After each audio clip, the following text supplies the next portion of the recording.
नमस्कार praise the Lord मुलिंगराज आपण देखुछंती AD Odia YouTube channel प्रिय भाई भणी माने आपण माने किछि दिन हैला गोटे वीडियो क्लिप देखिथिबे से वीडियो क्लिप को अनेक मीडिया वाला माने मध्य निज निज टीवी रे चलै छंती जाकी कलाहांडी जिल्ला रे किछि तमिलनाडु क्रिश्चियन मिशनरी माने आसी पत्रिका बांटु छंती आ पत्रिका बांटुथिबा समय रे किछि हिंदू भाई माने न जानी न सुनी से मानकु से पत्रिका बांटीबारु वंचित करछंती माने टोटल मना कर दउछंती। और थोड़ा रुको रुको थोड़ा। कहाँ से आए आप लोग? हाँ ये चिट्ठा आप लोग देते हैं क्या? बोलिए ना। तो रुको थोड़ा। इन चिट्ठा बांटो जन क्रिश्चियन चिट्ठा गाड़ी रे भी अच्छे इटा तुम लोग है ना। रुको गाड़ी बंद करो। कहाँ से आए हो? चेन्नई से। किस लिए आपण गाँ गाँ बांटू छन इटा? वो भी क्रिश्चियन। हाँ क्रिश्चियन तो काहे के हिंदू धर्म इटा करूछ तमे करूछ गाँ गाँ काहे दउछ तमे? जीशु प्रभु दरकार नहीं ना हिंदू धर्म काहे तमे दे जिबा इटा? तबे एई पत्रिका बांटीबा कोन आम देश पई खराब कि आम सोसाइटी पई खराब केबा पत्रिका बांटीबा आ धर्म प्रचार करबा आम देश रे कोन अधिकार नाही कि?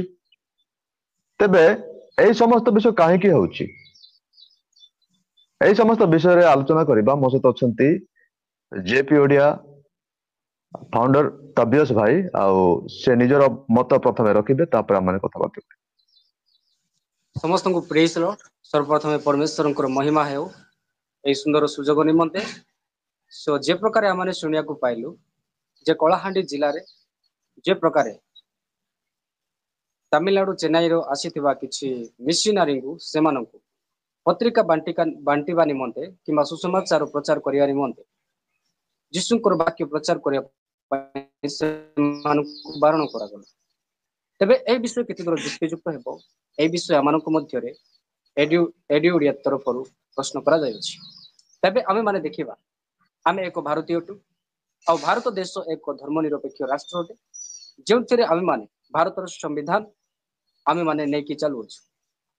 विशेष करी कोनोसी देश किंबा कोनोसी गोटे जगह हो से जगह रे कोनोसी प्रॉपर किछि नियम थाए ता स्कूल हो किंबा गोटे कोनोसी सरकारी जॉब हो किंबा गोटे देश हो किंबा गोटे डिस्ट्रिक्ट हो प्रत्येक जगह रे गोटे गोटे नियम थाए।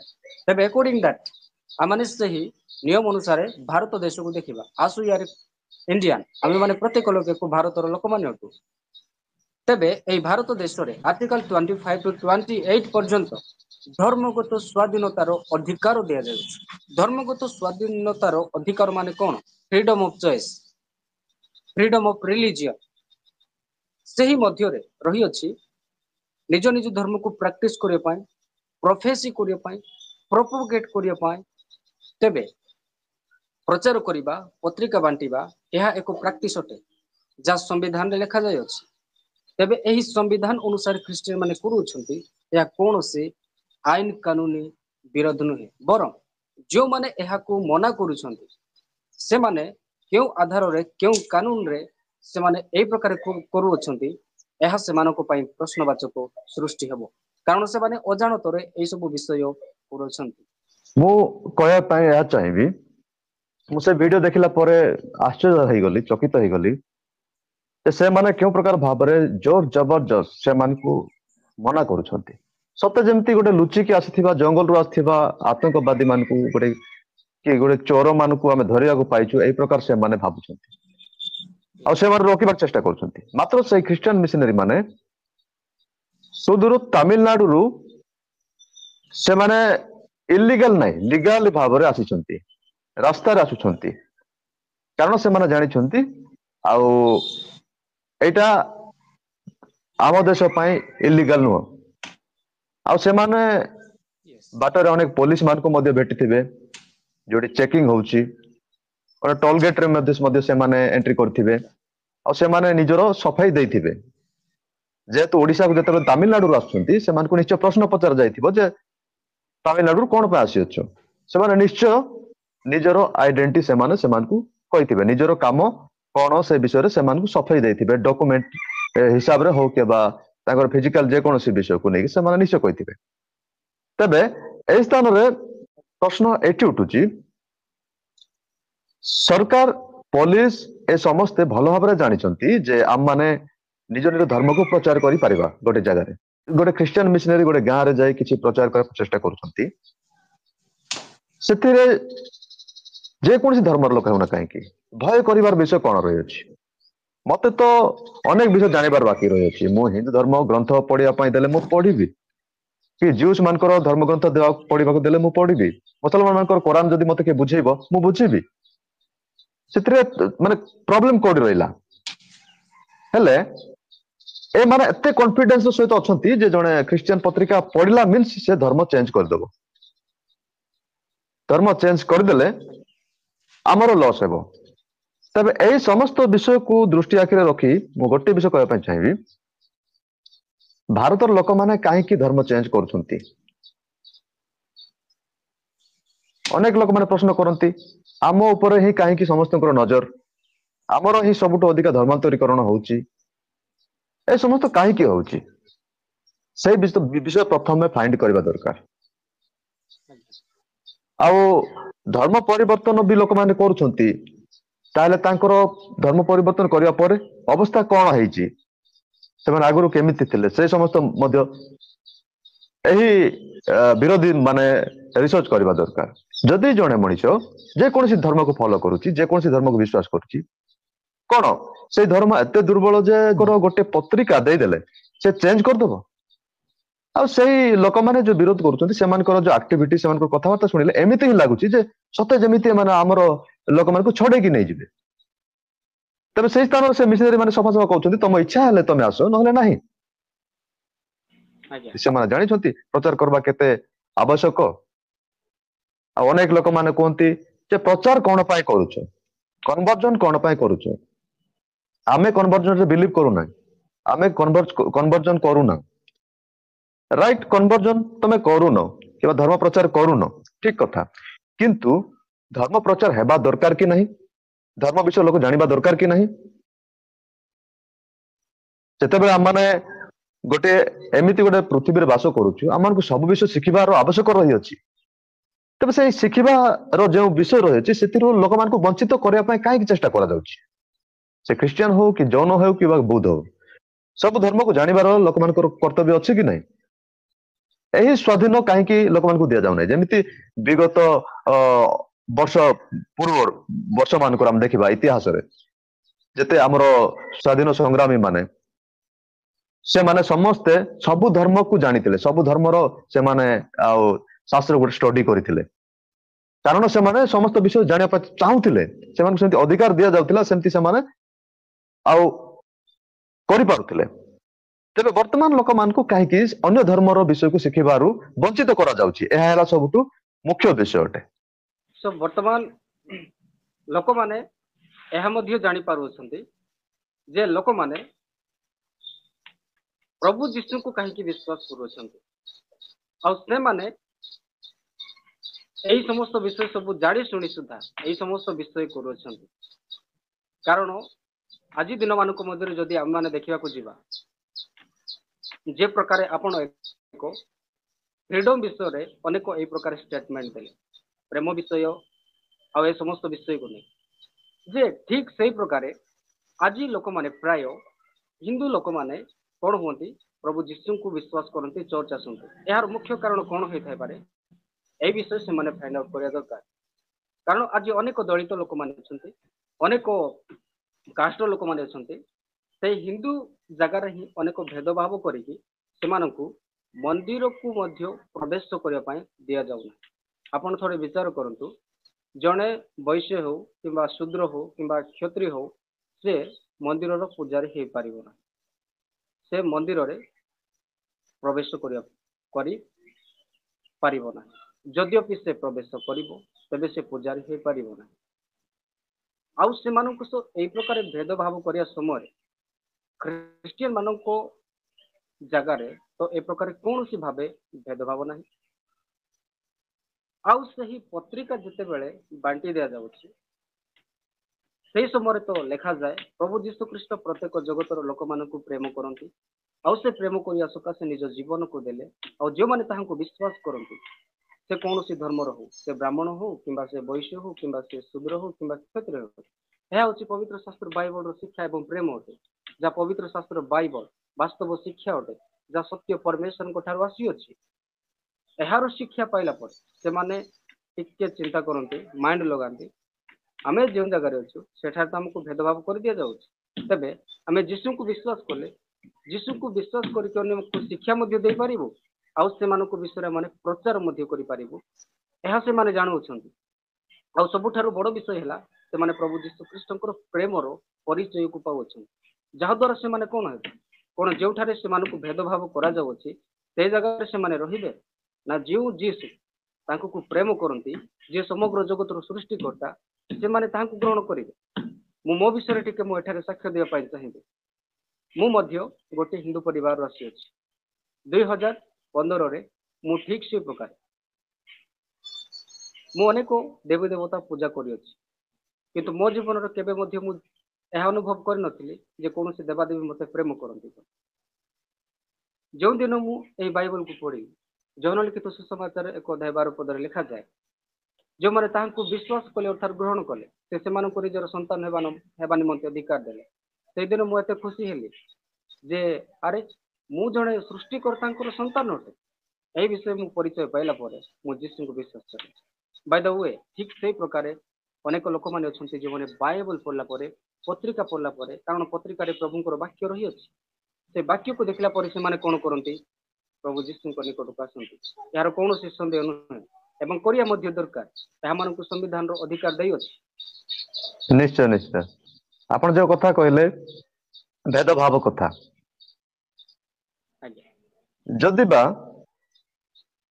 ଆମେ ଚିନ୍ତା କରିବା ଭେଦଭାବ ବିଷୟରେ ଯେକୌଣସି ମଣିଷ ଭେଦଭାବର ଶିକାର ହେବା ପାଇଁ ପସନ୍ଦ କରେ ନାହିଁ ୟେସ୍ ଜଣେ ବ୍ୟକ୍ତିଙ୍କୁ ଯଦି ସ୍ପର୍ଶ କରାଯାଏ ନାହିଁ ଜଣେ ବ୍ୟକ୍ତିଙ୍କୁ ଭେଦଭାବ କରାଯାଏ ସେହି ଭେଦଭାବର ଶିକାର ହେଉଥିବା ଲୋକ ହିଁ ସେହି ବିଷୟକୁ ଅନୁଭବ କରିପାରେ ଅନ୍ୟ ଲୋକମାନେ ଯେଉଁ ଲୋକମାନେ ଉଚ୍ଚ ଜାତିର ଲୋକମାନେ ଯେଉଁ ଲୋକମାନେ ଏମାନଙ୍କୁ ବ୍ୟବହାର କରନ୍ତି ସେମାନେ ବୁଝିପାରନ୍ତି ନାହିଁ ଭେଦଭାବର କ'ଣ ଆଉ ଦର୍ଦ ଏହି ଭେଦଭାବର ଦର୍ଦକୁ ଆମର ସମ୍ବିଧାନ ରଚୟିତା ଯିଏକି ବାବା ସାହେବ ଆମ୍ବେଦକର ନିଜେ ନିଜ ଜୀବନରେ ଅନୁଭବ କରିଛନ୍ତି ସେ ଯେତେବେଳେ ପାଠ ପଢିବା ପାଇଁ ଯାଉଥିଲେ ତାଙ୍କୁ ସ୍କୁଲ ଭିତରେ ପଶିବାକୁ ଦିଆଯାଉନଥିଲା ଏତେ ବଡ ଜ୍ଞାନୀ ତାଙ୍କୁ ସ୍କୁଲ ବାହାରେ ବସିବା ପାଇଁ କୁହାଯାଉଥିଲା ସ୍କୁଲ ଭିତରେ ସେ ପଶି ପାରିବ ନାହିଁ ଆଉ ପାଣି ସେ ପିଇବା ପାଇଁ ପାରିବ ନାହିଁ ତାକୁ ପାଣି ଉପରୁ ପକାଇଦେବେ ସେ ତଳୁ ହାତ ଇଏ କରିକି ସେ ପିଇବ ଏତେ ସବୁ କଷ୍ଟ ସହି ସେ ଆଜି ଆମ ଭାରତର ସମ୍ବିଧାନକୁ ଲେଖିଛନ୍ତି ଆଉ ସେ ହିନ୍ଦୁ ଧର୍ମକୁ ଛାଡି ବୌଦ୍ଧ ଧର୍ମକୁ ଗ୍ରହଣ କରିଛନ୍ତି ତେବେ ଏହି ଭେଦଭାବ ବାଚ ବିଚାରକୁ ଦୃଷ୍ଟି ଆଖିରେ ରଖିଲେ ତ ଆମମାନେ ନିଶ୍ଚୟ ଜାଣିବା ଦରକାର ଯେ ଆଉ ଖ୍ରୀଷ୍ଟିଆନ ଲୋକମାନଙ୍କୁ ଫଲୋ ନ କଲେ ମଧ୍ୟ ସେଇ ମହାପୁରୁଷ ବାବା ସାହେବ ଆମ୍ବେଦକରଙ୍କୁ ବି ତ ଟିକେ ଫଲୋ କରିବା କଥା ଯେମିତି ସେ ଦୁନିଆର ସବୁ ଧର୍ମ ଗ୍ରନ୍ଥକୁ ଷ୍ଟଡି କଲେ ଆଜ୍ଞା ସେମିତି ଷ୍ଟଡି କରିବା କଥା ଆଉ ନିଜେ ଯେଉଁ ଲୋକମାନେ ଏଇ ଖ୍ରୀଷ୍ଟିଆନ ମିଶନାରୀ ମାନଙ୍କର ପତ୍ରିକାକୁ ବିରୋଧ କରୁଛନ୍ତି ସେମାନେ ଏଇ ଘୃଣା ଭେଦଭାବକୁ ବିରୋଧ କରିବା ଦରକାର ଆଉ ଯେଉଁ ଭେଦଭାବ ଯୋଉ ଧର୍ମରୁ ଆସୁଛି ଯୋଉ ଚିନ୍ତାଧାରା ଅଛି ସେ ଚିନ୍ତାଧାରାକୁ ବିରୋଧ କରିବା ଦରକାର ତ ଏମାନେ ଓଲଟା କରୁଛନ୍ତି ଯୋଉଟା ସମାଜ ପାଇଁ ହିତକର ସେ ବିଷୟକୁ ସେମାନେ ବିରୋଧ କରୁଛନ୍ତି ଆଉ ଯୋଉଟା କି ସମାଜ ପାଇଁ ହିତକର ନୁହେଁ ସେଇଟାକୁ ସେମାନେ ବେଶୀ ପ୍ରମୋଟ କରୁଛନ୍ତି ତ ଏମାନଙ୍କ ପଛରେ ନିହାତି କିଛି ନା କିଛି ପଲିଟିକାଲ ଲିଡର ମାନଙ୍କର ହାତ ରହୁଛି ଆଉ ସେମାନଙ୍କୁ ସିକ୍ରେଟଲି କୌଣସି ସ୍ଥାନ ଗୋଟେ ଟ୍ରେନିଂ ଦିଆଯାଉଛି ଯେ ତମେ ଏମିତି ଖୋଲମ ଖୋଲା ବିରୋଧ କର ତ ଏଇ ସମସ୍ତ ଗୁପ୍ତ ଭାବରେ ହେଉଛି ଗୁପ୍ତ ଭାବରେ ସେମାନେ ଏ ସମସ୍ତ କରୁଛନ୍ତି କିନ୍ତୁ କୌଣସି କୋର୍ଟ କଚେରୀରେ ଏମାନେ ସଫଳ ପାଇପାରୁନାହାନ୍ତି କାରଣ ଆମ ଦେଶର ସମ୍ବିଧାନ ସମସ୍ତଙ୍କୁ ସମାନ ଅଧିକାର ଦେଇଥାଏ ଆଉ ଧର୍ମକୁ ବୁଝିବା ପାଇଁ ଆଜ୍ଞା ବିରୋଧ କରିବା ପାଇଁ ଅନେକ ଅଛି ଅନେକ ବିଷୟ ଅଛି ବିରୋଧ କରିବା ପାଇଁ ଆଜି ଗାଁ ଗାଁରେ ମଦ ବିକ୍ରି ହେଉଛି ତାହା ମଧ୍ୟ ବନ୍ଦ କରିପାରିବେ ବିରୋଧ କରିପାରିବେ ନିଶ୍ଚୟ ବିରୋଧ ପ୍ରଦର୍ଶନ କରିପାରିବେ ତା ପାଇଁ ରାଲି ମଧ୍ୟ କରିପାରିବେ ଆଉ ଜାଗା ଜାଗାରେ ଗଞ୍ଜେଇ ବିକ୍ରି ହଉଛି ସେଇ ବିଷୟକୁ ମଧ୍ୟ ସେମାନେ ବିରୋଧ କରିପାରିବେ।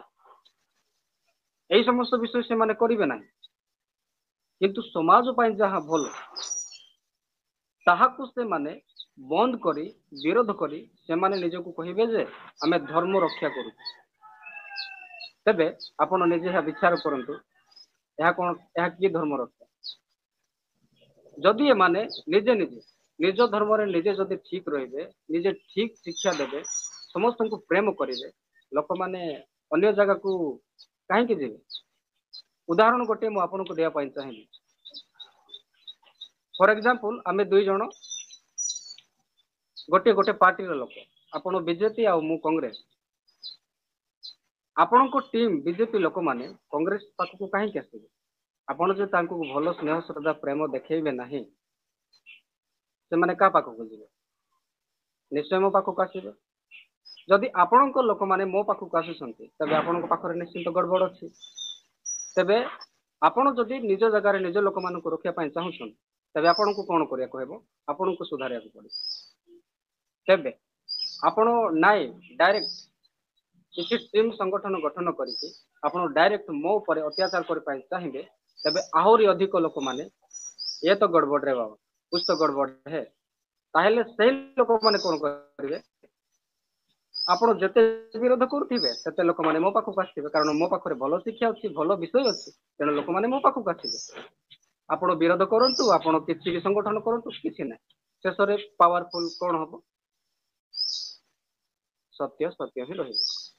ଠିକ ସେ ପ୍ରକାର ଖ୍ରୀଷ୍ଟିଆନିଟିରେ ଏଇ ପ୍ରକାର ହୁଏ। ଆଜି ଖ୍ରୀଷ୍ଟିଆନ ମାନଙ୍କୁ ଅନେକ ବିଷୟ ଧରି ତାଙ୍କୁ ବେକାରେ ନିନ୍ଦା କରାଯାଉଛି ସତ, କିନ୍ତୁ ଖ୍ରୀଷ୍ଟିଆନିଟିରେ ଯାହା ସତ୍ୟ ରହିଅଛି ତାହା ସତ୍ୟ ରହିବ, ଆଉ ସତ୍ୟକୁ ଲୋକମାନେ ଫଲୋ କରିବେ। ଏହା ହଉ, ତେଣୁକରି ସେମାନେ ନିଜର ପ୍ରଥମେ ବେସିକ ଆଇଡିଆକୁ କାର୍ଯ୍ୟକୁ ସେମାନେ ବିଚାର କରିବା ଦରକାର ଯେ ଆମେ କଣ କରୁ। ତେବେ ଆପଣ କଣ କହିବା ପାଇଁ ଚାହାନ୍ତି ଟିକେ ନିଶ୍ଚିନ୍ତ କହିବେ। ନିଶ୍ଚୟ ନିଶ୍ଚୟ ନିଶ୍ଚୟ, ଆପଣ ସତ କଥା କହିଲେ, ଯୋଉଟା କି ନିଜ ଦଳରେ ନିଜ ସଂଗଠନର ଯଦି ସ୍ନେହ ପ୍ରେମ ଶ୍ରଦ୍ଧା ସମାନତା ଅଛି, ତାହେଲେ ଅନ୍ୟ ପାଖକୁ ଲୋକ କାହିଁକି ଯିବେ? ଏଇଟା 100% ସତ କଥା। ଯେତେ ବିରୋଧ କରିବ ସେତେ ବଢିବ ଖ୍ରୀଷ୍ଟିଆନ ଧର୍ମ। ଯେତେ ତମେ ବିରୋଧ କରୁଥିବ ସେତିକି ବଢିବ। ଆଉ ଟିକେ ତାଙ୍କର ମାନସିକତାକୁ ଆମେ ବୁଝିବା ପାଇଁ ଚେଷ୍ଟା କରିବା। କାହିଁକି ଏମାନେ ବିରୋଧ କରନ୍ତି? ତାଙ୍କ ମନରେ କଣ ଚାଲିଛି? କେଉଁ ଭୟ ଚାଲିଛି? କେଉଁ ଭୟ ତାଙ୍କ ମୁଣ୍ଡରେ ବସା ବାନ୍ଧିଛି ଯେ ଏମାନେ ଖ୍ରୀଷ୍ଟ ଧର୍ମ ପ୍ରଚାର କଲେ କଣ ଅସୁବିଧା ହବ ବୋଲି ଭାବୁଛନ୍ତି?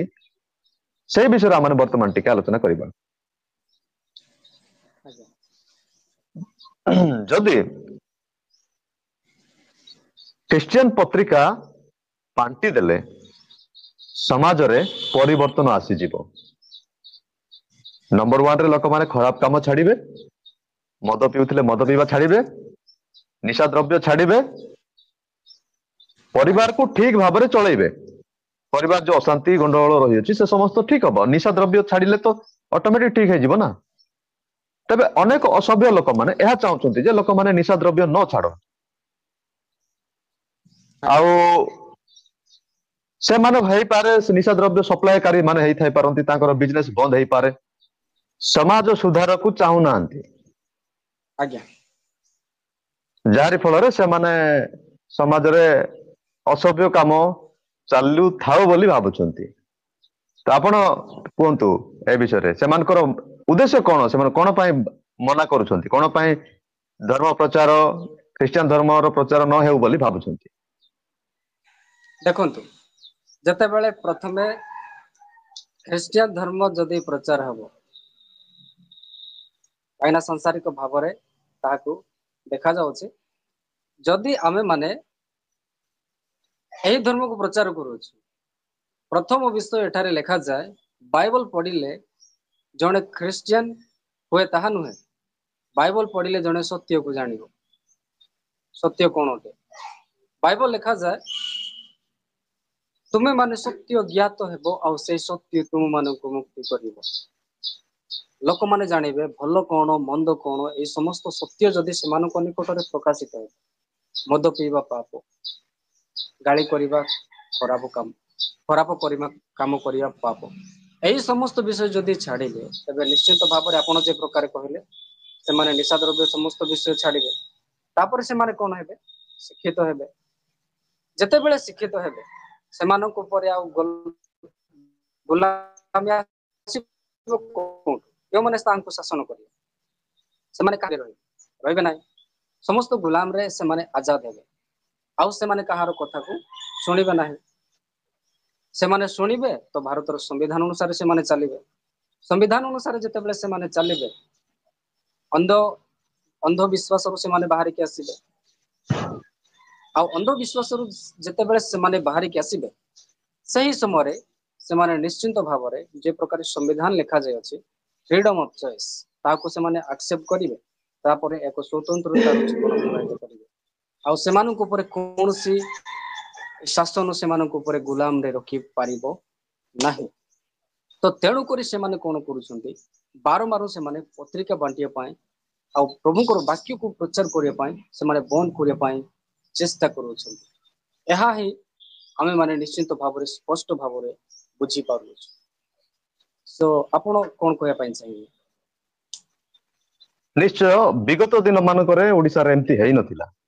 ଆଉ ବର୍ତ୍ତମାନ କିଛିଟା ଆଜ୍ଞା କିଛି ଆଉ ଏମାନଙ୍କ ଉପରେ ଟ୍ରେନ ମିଳୁଛି ଆଉ ସେମାନେ ଏମିତି କାମ କରୁଛନ୍ତି। ଖ୍ରୀଷ୍ଟିଆନ ଲୋକମାନଙ୍କୁ ଖ୍ରୀଷ୍ଟିଆନ ମିଶନାରୀ ମାନଙ୍କୁ ଦେଖିଲେ ହିଁ ସେମାନଙ୍କ ମନରେ ଗୋଟେ କ୍ରୋଧ ଆସିଯାଉଛି। କିନ୍ତୁ ଆଜ୍ଞା ଦୁଃଖର ବିଷୟ ଏହା ଯେ ଖ୍ରୀଷ୍ଟିଆନ ମିଶନାରୀ ମାନଙ୍କର ଅବଦାନ ଦ୍ଵାରା ଭାରତରେ କଣ କଣ ହେଇଛି ସେମାନେ ସେଟା ଭୁଲି ଯାଇଛନ୍ତି। ଆଜ୍ଞା ଭାରତରେ ଯେତିକି ବି ସ୍କୁଲ କଲେଜ ହସ୍ପିଟାଲ ରହିଛି କେବଳ ଖ୍ରୀଷ୍ଟିଆନ ଲୋକ ମାନଙ୍କର ହିଁ ଅଧିକା ପରସେଣ୍ଟ ରହିଅଛି। ଆଜ୍ଞା 90% ରୁ ଅଧିକା ଖ୍ରୀଷ୍ଟିଆନ ଲୋକମାନଙ୍କର ସ୍କୁଲ କଲେଜ ଚାଲିଛି। ଆଉ ଆଜ୍ଞା ହସ୍ପିଟାଲ ଚାଲିଛି। ଯେତେବେଳେ ଖ୍ରୀଷ୍ଟିଆନ ଲୋକମାନଙ୍କର ହସ୍ପିଟାଲ କଥା ମାନେ ଚିନ୍ତା କରୁଅଛୁ ସେ ସମୟରେ ଜଣେ ହିନ୍ଦୁ ହଉ କିମ୍ବା ଜଣେ ମୁସଲମାନ ହଉ ସେ ନାଇଁ ଏଟା ଖ୍ରୀଷ୍ଟିଆନ ଲୋକମାନଙ୍କ ହସ୍ପିଟାଲ ବୋଲି ଦେଖେ ନାହିଁ। ସେ ୟେସ୍ ମାଡି ଚାଲିଥାଏ। ଯାଇକିରି ସେ ଟ୍ରିଟମେଣ୍ଟ କରେଇଥାଏ ନିଜର ଆଜ୍ଞା ଶରୀରକୁ ସେ ବଞ୍ଚେଇବା ପାଇଁ।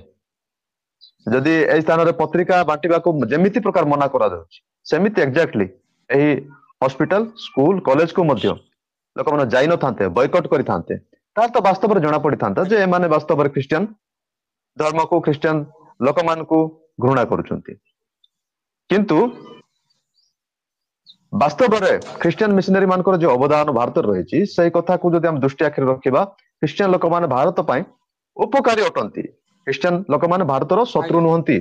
ସେମାନେ ଭାରତକୁ ସ୍ନେହ କରନ୍ତି ପ୍ରେମ କରନ୍ତି ସେଥିପାଇଁ ବୋଲି ଭାରତରେ ସବୁଠୁ ଅଧିକା ଉନ୍ନତ ମୂଳକ କାମ ଗୁଡିକ କରିଛନ୍ତି। ଆଜି ଆପଣ ଦେଖିବେ ସରକାରୀ ସ୍କୁଲ ଠାରୁ ମଧ୍ୟ ଅଧିକା ଲୋକମାନେ ପ୍ରାଇଭେଟ ମିଶନ ସ୍କୁଲ ଗୁଡିକରେ ଆଡମିସନ ପାଇଁ ବେଶୀ ଭିଡ ହୁଅନ୍ତି। ଆଜ୍ଞା ଆଜ୍ଞା ସେଇଠି ପାଠ ପଢିଲେ ପିଲାମାନେ ଭଲ ପାଠ ହୁଏ ଆଉ ସେମାନେ ଅଧିକା ଭଲ ମାର୍କ ରଖନ୍ତି ତାଙ୍କର ଜ୍ଞାନ ବୃଦ୍ଧି ହେଇଥାଏ। ସେଥିପାଇଁ ସେମାନେ ମିଶନ ସ୍କୁଲ ଆଜ୍ଞା ଗୁଡିକରେ ପାଠ ପଢନ୍ତି। ଆଉ ହସ୍ପିଟାଲ ଚିନ୍ତା କଲେ ମଧ୍ୟ ହସ୍ପିଟାଲରେ ମଧ୍ୟ ସେମିତି ଭଲ ଟ୍ରିଟମେଣ୍ଟ ମିଳିଥାଏ ବୋଲି ଲୋକମାନେ ଖ୍ରୀଷ୍ଟିଆନ ହସ୍ପିଟାଲ ଗୁଡିକରେ ଅଧିକା ଯାଆନ୍ତି। ଆଜ୍ଞା ଆଉ ବିଶେଷ କଥା ଏହା ଯେ ଭାରତର ପ୍ରଥମ ଆଉ ପ୍ରିଣ୍ଟିଂ ପ୍ରେସ୍ ଖ୍ରୀଷ୍ଟିଆନ ମିଶନାରୀ ମାନେ ଆଣିଥିଲେ। ଆଉ ଭାରତର ଅନେକ ରାଜ୍ୟର ଅନେକ ଭାଷା ଗୁଡିକର ଗ୍ରାମାର ମଧ୍ୟ ଖ୍ରୀଷ୍ଟିଆନ ମିଶନାରୀ ମାନେ ବନେଇଥିଲେ। ଆଉ ଆଜ୍ଞା ଆହୁରି ମଧ୍ୟ ଅଧିକ ଖୁସିର ବିଷୟ ଯେ ହିନ୍ଦୁ ଧର୍ମର ଅନେକ ଧର୍ମଶାସ୍ତ୍ର ଗୁଡିକ ମଧ୍ୟ ସେମାନେ ଟ୍ରାନ୍ସଲେଟ କରିଥିଲେ। ଯାହା ସଂସ୍କୃତରେ ଆଜ୍ଞା ଥିଲା ଆଜ୍ଞା ନିଶ୍ଚୟ ସଂସ୍କୃତ ଭାଷାରୁ ସେମାନେ ଓଡିଆକୁ ହିନ୍ଦୀକୁ ଇଂଲିଶକୁ ଟ୍ରାନ୍ସଲେଟ କରିଥିଲେ। ଯାହାର ଫଳରେ ଲୋକମାନେ ବୁଝିପାରନ୍ତୁ। ଆଉ ସେଇ ବିଷୟ କରିବା ଦ୍ଵାରା ଯେତେବେଳେ ଇଂଲିଶରେ ଟ୍ରାନ୍ସଲେଟ ହେଲା ସେ ଇଂଲିଶର ଆଉ ଧର୍ମଶାସ୍ତ୍ର ଗୁଡିକ ହିନ୍ଦୁ ଧର୍ମଶାସ୍ତ୍ର ଗୁଡିକ ବିଦେଶରେ ମଧ୍ୟ ଲୋକ ପଢିଲେ। ଆଉ ବିଦେଶରେ ମଧ୍ୟ ଆଜ୍ଞା ଲୋକ ଜାଣିଲେ ଯେ ହିନ୍ଦୁ ଧର୍ମ କଣ। ତେବେ ଖ୍ରୀଷ୍ଟିଆନ ଆଜ୍ଞା ଲୋକମାନେ ଉଭୟ ଖ୍ରୀଷ୍ଟିଆନ ଲୋକମାନଙ୍କ ପାଇଁ କାମ କରିଛନ୍ତି ଦେଶ ପାଇଁ କାମ କରିଛନ୍ତି ଆଉ ହିନ୍ଦୁ ଧର୍ମର ଲୋକମାନଙ୍କ ପାଇଁ ମଧ୍ୟ କାମ କରିଛନ୍ତି। ଏଇ କଥା କେବେ ପାସରିବା କଥା ନାହିଁ। ଆଜ୍ଞା ଆଜି ସେ କଥାକୁ ଭୁଲି ଯାଇ କେତେକ ହ୍ୱାଟ୍ସଅପ୍ ୟୁନିଭର୍ସିଟିରୁ ପଢି ମାନେ ହ୍ୱାଟ୍ସଅପ ର ମେସେଜକୁ ଦେଖି ଖ୍ରୀଷ୍ଟିଆନ ମିଶନାରୀ ମାନେ ଆସୁଛନ୍ତି ଏମିତି କରିବେ ସେମିତି କରିବେ ବୋଲିକିରି ଶୁଣି ସେମାନେ ଖ୍ରୀଷ୍ଟିଆନ ଲୋକମାନଙ୍କୁ ବିରୋଧ କରୁଛନ୍ତି। ଆଜ୍ଞା ଯାହାକି ସେମାନେ ନିଜ ଗୋଡରେ ନିଜେ କୁରାଡି ମାରିବା ସହିତ ସମାନ ଅଟେ। ଆଜ୍ଞା ଏମାନଙ୍କୁ ସେହି ଭଣ୍ଡ ଭାବ ମାନେ ଦରକାର ଯୋଉ ଭଣ୍ଡ ଭାବ ମାନେ କି ଗୋବର ଖାଇଲେ ଛୁଆ ଜନ୍ମ ହବ। ଗୋବର ଦେହରେ ଲିପି ହେଲେ ରୋଗ ହ୍ୟାଣ୍ଡସମ ସୁଖ ହବ ଦେଖାଯିବ। ରୋଗ ସବୁ ଚର୍ମ ରୋଗ ପଳେଇବ। ଏଇ ପ୍ରକାର ଶିକ୍ଷା ଗୁଡିକ ଯାହା ପାଖରେ ଥିବ ସେମାନଙ୍କୁ ଏମାନେ ଯାଇ ମୁଣ୍ଡିଆ ମାରିବେ, ତାଙ୍କର ପାଦର ପାଣି ପିଇବେ। ଆଜ୍ଞା କିନ୍ତୁ ଏଇ ଖ୍ରୀଷ୍ଟିଆନ ମିଶନାରୀ ମାନେ ଯେ ଯାଇକିରି ଜଣେ ଲୋକର ଯୋଉ ଖରାପ ବୃତ୍ତି ଗୁଡିକ ରୁ ନିବୃତ୍ତ କରିବାକୁ ଚେଷ୍ଟା କରୁଛନ୍ତି, ଭଲ ଜୀବନ ଯାପନ ପୁରାତନ ସ୍ୱଭାବ କାଢି ନୂତନ ସ୍ୱଭାବ ଦେବା ପାଇଁ ଚେଷ୍ଟା କରୁଛନ୍ତି, ସେମିତି ଲୋକମାନଙ୍କୁ ଏମାନେ ବିରୋଧ କରିବେ। ଆଜ୍ଞା ଏମାନେ ଯଦି ପାରୁଛନ୍ତି ତାହେଲେ ଗୋଟେ ମଦ ପିଉଥିବା ମଦୁଆ ଲୋକକୁ ମଦ ଛଡେଇ ପରିବର୍ତ୍ତନ କରେଇ ସମାଜ ସେବାରେ ଲଗେଇବା ପାଇଁ ଚେଷ୍ଟା କରନ୍ତୁ, କାହିଁ ଦେଖିବା। ଆଜ୍ଞା ଜଣେ ବ୍ୟକ୍ତିଙ୍କୁ ମଧ୍ୟ ନିଜ ଶତ୍ରୁ ମାନଙ୍କୁ କ୍ଷମା କରିବା ପାଇଁ ଗୋଟେ ଶିକ୍ଷା ଦେଇ ସେମିତି ଗୋଟେ ମଣିଷକୁ ଭଲ କରି ସମାଜରେ ଠିଆ କରିକି ଦେଖନ୍ତୁ। ଆଜ୍ଞା ଏମାନଙ୍କ ପାଖରେ ସେଇଟା ହବ ନାହିଁ, କେବଳ ଗଣ୍ଡଗୋଳ, କେବଳ ଧର୍ମ ମଧ୍ୟରେ ଝଗଡା କରାଇବା, ଏଇଟା ହିଁ ଏମାନଙ୍କୁ ଡ୍ୟୁଟି। କିନ୍ତୁ ଏହି ବିଷୟକୁ କେତେ ମିଡିଆ ବାଲା ମାନେ ମଧ୍ୟ ଓପେନଲି ସେୟାର କରିଦଉଛନ୍ତି ଯେ ଖ୍ରୀଷ୍ଟିଆନ ମିଶନାରୀ ମାନଙ୍କୁ ତଡି ଦିଆଗଲା, ଖ୍ରୀଷ୍ଟିଆନ ମିଶନାରୀ ମାନଙ୍କୁ ପ୍ରଚାର ପାଇଁ ବିରୋଧ କରାଗଲା, ଏଇ ସବୁ ଦେଖେଇ ଦିଆଯାଉଛି, ଯାହାକି ବହୁତ ଦୁଃଖର ବିଷୟ। ଆଜ୍ଞା ଏଇ ସମସ୍ତ ବିଷୟ ସେମାନଙ୍କ ପକ୍ଷରେ କହିବା ପାଇଁ ସହଜ ଅଟେ, କାରଣ ଏଇ ବିଷୟ ଖ୍ରୀଷ୍ଟିଆନ ମାନଙ୍କ ସହ କାହିଁକି ହୁଏ? ପ୍ରଥମ ବିଷୟ, ଖ୍ରୀଷ୍ଟିଆନ ମାନେ ସେମାନଙ୍କୁ ପଛକୁ ହେଇକି ସେମାନଙ୍କୁ ଜବାବ ଦେଇ ନଥାନ୍ତି। ଯଦି ସେମାନେ ଚାହିଁବେ, ସେମାନଙ୍କ ପାଖରେ କଣ ଅଭାବ ରହିଅଛି? ଜ୍ଞାନର ଅଭାବ।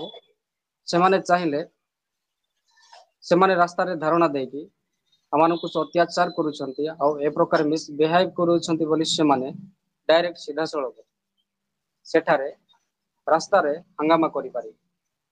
କାରଣ ଧର୍ମ ପ୍ରଚାର କରିବା, ଯୀଶୁଙ୍କର ବାକ୍ୟ ପ୍ରଚାର କରିବା ଅପରାଧ ନୁହେଁ।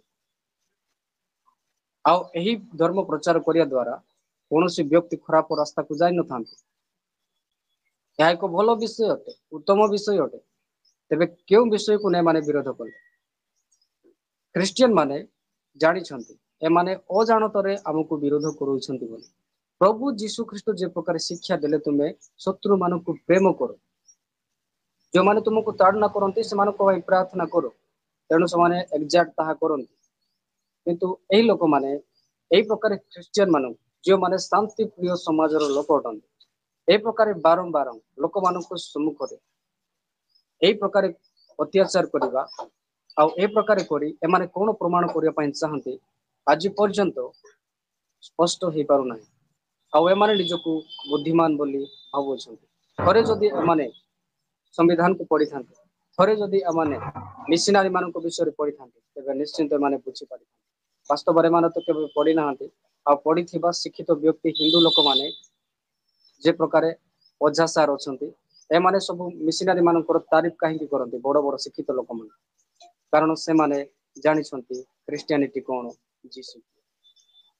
ସୋ ତ ଆମ ମୁଁ ଭାରତ ଆପଣଙ୍କୁ ଦେଶର ପଚାରିବା ପାଇଁ ପପୁଲାର, ଚାହିଁବି, ଆଜ୍ଞା ତ ଆପଣଙ୍କୁ ମୁଁ ପଚାରିବା ପାଇଁ ଚାହେଁ, ଆପଣ ଯେହେତୁ ହିନ୍ଦୁ ଧର୍ମରୁ ବିଲଙ୍ଗ କରିକି ଆସିଛନ୍ତି, ଯେ ହିନ୍ଦୁ ଧର୍ମରେ ନିଜର ଧର୍ମ ପ୍ରଚାର ହୁଏ କି ନା ହୁଏ ନାହିଁ? ଯଦି ହୁଏ ନାହିଁ ତାହେଲେ କଣ ପାଇଁ ହୁଏ ନାହିଁ? ପ୍ରଚାର ଆବଶ୍ୟକ କି ନାହିଁ ହିନ୍ଦୁ ଧର୍ମରେ? ଦେଖନ୍ତୁ ହିନ୍ଦୁ ଧର୍ମରେ ଯଦି ଆମେ ଦେଖିବା, ହାଇଦ୍ରାବାଦ ଏଇ ପ୍ରକାର ଅନେକ ଜାଗା ରହିଅଛି, ଯେଉଁ ଜାଗାରେ ସେମାନେ ଭାଗବତକୁ ଜଷ୍ଟ ସେମାନେ ଦିଅନ୍ତି, ପ୍ରଚାର କରନ୍ତି ନାହିଁ ସେମାନେ। ଭାଗବତ ଗୀତା ପୁସ୍ତକ ଆମେ ମାନେ ବାଣ୍ଟିବାର ଦେଖିଅଛୁ। ବର୍ତ୍ତମାନ ମଧ୍ୟ ଧର୍ମ ପ୍ରଚାରକୁ ଆପଣ ସେମାନେ ମାନେ ବିଶ୍ୱାସ କରନ୍ତି କି ନାହିଁ? ଧର୍ମ ସୋସିଆଲ ପ୍ରଚାର ମିଡିଆରେ କରିବା ମଧ୍ୟ ଆବଶ୍ୟକ, ପଢୁଛନ୍ତି, ନିହାତି ଆପଣ ଆବଶ୍ୟକ, ଏମିତି ଦେଖିପାରିବେ। ବିଶ୍ୱାସ କରନ୍ତି କି ନାହିଁ? ସେମାନେ ନିଜର ଧର୍ମ ଗ୍ରନ୍ଥକୁ ବାଣ୍ଟନ୍ତି, କିନ୍ତୁ ସେମାନେ ପ୍ରଚାର କରନ୍ତି। ହଁ, ଧର୍ମ ପ୍ରଚାର କରିବା ନିହାତି ଦରକାର। ଲୋକମାନେ ଜାଣିବା ପାଇଁ ଆବଶ୍ୟକ, ନିହାତି ଆବଶ୍ୟକ। ଆମେ ଯେମିତି ଖ୍ରୀଷ୍ଟିଆନ ଲୋକ ଭାବୁଛୁ, ଆଉ ଆମକୁ ଯୀଶୁ ଖ୍ରୀଷ୍ଟ କହିଛନ୍ତି ଯେ ତୁମେ ଜଗତର ସେ କୋଣେ କୋଣେ ଯାଇ ପ୍ରଚାର କର ବୋଲିକିରି କହିଛନ୍ତି। ତ ସେମିତି ତାଙ୍କ ପାଖରେ କଣ ଆଜ୍ଞା ଅଛି କି? ଆଜ୍ଞା ନାଇଁ ନାଇଁ, ସେମିତି କିଛି ନାହିଁ। ଯାଇକି ତୁମେ ଅନ୍ୟମାନଙ୍କୁ ଶିକ୍ଷା ଦିଅ, ପ୍ରଚାର କର ବୋଲି କିଛି ନାହିଁ। ଲେଖାଯାଏ ନାହିଁ ସେଠାରେ। ଯଦି ଲେଖା ଯାଇଥାନ୍ତା, ସେମାନେ ନିଶ୍ଚିନ୍ତ ସେମାନେ ଶିକ୍ଷା ଦେଇଥାନ୍ତେ। ବରଂ ଯେଉଁମାନେ ଆଜି ହିନ୍ଦୁ ଧର୍ମଶାସ୍ତ୍ର ପଢୁଛନ୍ତି, ସେମାନେ ଅନନ୍ତ ଜୀବନ ପାଇବା ପାଇଁ, ମୋକ୍ଷ ପାଇବା ପାଇଁ ଓଲଟା ରାସ୍ତା ଖୋଜୁଛନ୍ତି। ଅନେକ ଏଇ ପ୍ରକାର ବାବା ମଧ୍ୟ ଅଛନ୍ତି, ସେମାନେ ଏତେ ଅନ୍ଧ ହେଇଗଲେ, ସେମାନେ ମୋକ୍ଷ ପାଇବା ପାଇଁ କେତେ ଜଣ ତ ଗଙ୍ଗାକୁ ଯାଉଛନ୍ତି, ଆଉ ତ କେତେ ଜଣ ପାହାଡକୁ ଯାଉଛନ୍ତି ତପସ୍ୟା କରିବା ପାଇଁ, ଅନ୍ୟାନ୍ୟ ମନ୍ଦିର ବୁଲୁଛନ୍ତି। ହିନ୍ଦୁ ଧର୍ମ ଶାସ୍ତ୍ରରେ ସଠିକ ଭାବରେ କିଏ ଆମମାନଙ୍କୁ ପରିତ୍ରାଣ ମୋକ୍ଷ ଦେଇପାରିବ, ଏହା କୌଣସି ବ୍ୟକ୍ତି ଆଜି ପର୍ଯ୍ୟନ୍ତ ଜବାବ ଦେଇପାରୁନାହିଁ। ଓକେ, ବହୁତ ସମୟ ହେଇଗଲା, ଆମେ ବହୁତ ଆଲୋଚନା କଲୁ। ଆଉ ଆଗାମୀ ଭିଡିଓ ମାନଙ୍କର ମଧ୍ୟ ଆମେ ଆଲୋଚନା କରିବା। ଆଜିର ବିଷୟକୁ ଏଇ ସ୍ଥାନରେ ରଖିବା। ଧନ୍ୟବାଦ ଜେପି ଓଡିଆ ତବ୍ୟସ ଭାଇ, ଆପଣ ମାନଙ୍କୁ ଆଜ୍ଞା। ସମୟ ଦେଲେ, ସେ ଆପଣଙ୍କର ନିକଟରେ ମତ ରଖିଲେ। ଆଉ ଆଉ ଥରେ ପ୍ରେଜ ଦ ଲର୍ଡ ତବ୍ୟସ ଭାଇ, ଆପଣଙ୍କୁ ବହୁତ ବହୁତ ଧନ୍ୟବାଦ। ଏମିତି ଆମ ସହିତ ଜଡିତ ହେଇକି ରୁହନ୍ତୁ। ଧନ୍ୟବାଦ।